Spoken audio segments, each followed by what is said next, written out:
In this quick video, I want to show you how to do a factory reset on any Xantrex gateway box. This particular one is the ComBox made by Shneider Electric, and this one is the Conext ComBox Freedom.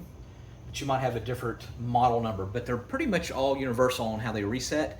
So first thing you could do is go on your ComBox interface, the web interface, and go to configuration, then system settings, and then from system settings you can find a restore, or basically it's a reset, system reset. You'll see something with that variant and just press that, and that should do a factory reset. Or very simply what you can do is just unplug it, the power source.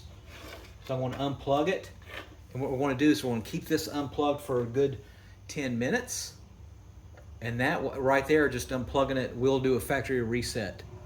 All right, and again, like I said, you can go into the ComBox interface, the web interface, and just go to configuration, system settings, and then you'll see a thing where you can reset it. It'll say system reset.